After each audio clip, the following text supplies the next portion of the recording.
Yo! What's up mga kahardot? Mega love shoutout po at welcome sa aking channel. Sa araw na ito ay panibagong video naman uli. Ang kontan at bagong luma. At bago ko kayo dalhin dyan ay shoutout muna sa inyong mga kahardot. Para nabuhusan na natin ang pad foundation. At pakikita ko sa inyo ngayon kung ano ang klase na ng ating pad foundation. Guys, tara! Pantahan natin ang aking video.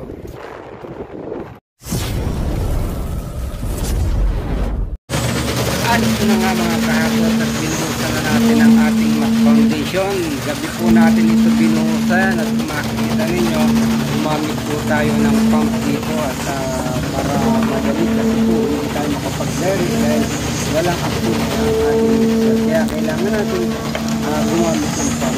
Yan nga at ating mga tawan at gas ng kanilang mga nakabutan at ang isa naman ay kailangan natin yung vibrator niya ng maayos para hindi magkaroon ng ampaw dahil ito ay generator shift generator pumping generator kaya kailangan natin na naka-vibrator yan para hindi magkaroon ng crack at natin ginamit yan CRC concrete. Yan po ang ating nangyari ng buwasan.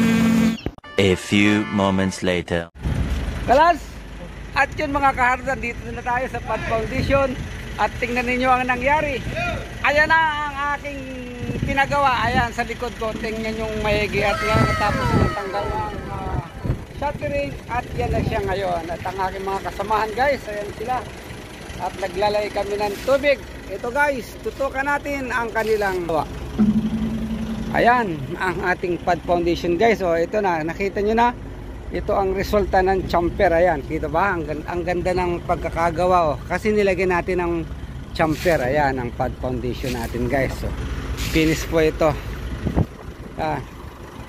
Abalong! Yan mga kasamahan ko. At hindi ko na nga naipakita sa inyo ang pagdidismantle ng forma kasi nagkabiglaan ng pagmamadali ng pagdidismantle at tinapos agad ng aking mga tao at pinalinis kasi po ang isusunod natin dyan ay itong slab. Lalagyan po natin ng slab yan. Kami minadali po nating bakbakin ang mga shuttering para makapaghanda naman tayo pag-slab at inihahabol nga ito. Ngayong week na ito ay mabuhusan itong slab kaya po minadali natin. Tuloy, hindi ko nakuhanan ang pagdidismantle. At ganun pa man, nakita nyo naman napakaganda ng pagkakatulas ng dilit ay diretso, wala po tayong i-repair dyan. At siyempre inihahanda natin itong slab kaya kailangan nating basahin ang lupa para ma-recompact pong muli ito bukas. Ayan. Ayan nga guys, basta't ang trabaho ay tinutukan mo, nag-supervise ka ng maayos, sinunod ang iyong mga ginagawang mabuti ay nasa tama, napakaganda ng resulta. Yan po ang ating pad foundation. Ang ilalagay po dito ay generator, band generator, container generator. Ayan. Kailangan din siyempre basahin yan. Binabasa po natin yan para maganda ang curing. Curing natin ang tubig. Ayan. And guys, at abangan nyo naman ang paglalagay ko ng slab dito. Ayan, lalagyan naman natin ng slab yan at papabricate lang natin ng bakal para mabuhusan naman natin ng slab.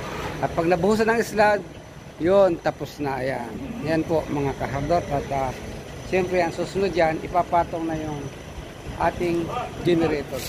Ayan. At yan guys, so kita nyo, tapos na. Bukas papadaanan uli ng kaunting compactor lang para malibil ng ayos. Maganda pagka nilagyan natin ng polyethylene sheet pag naglalagay tayo ng slab. Ayan. Ayan po, yan to, yung mga basura na yan, yan ay scrap na yan, tatanggalin na yan dyan.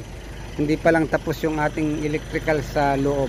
Kaya dito muna pansamantala inilagay ang kanilang mga materyales. Ayan guys, at sa magandang trabaho kailangan ang tiyaga, sumubaybay sa mga taong gumagawa. Yan po ang tandaan natin sa mga nagdadala ng project. kung kailangan yung magagandang resulta ng trabaho, paalala ko, kailangan subaybayan, tiyagaan, i-guide ng tama ang gumagawa para maganda ang pagkakagawa. Ayan, ayan po ang ating pad foundation, mga kahardot. Ayan.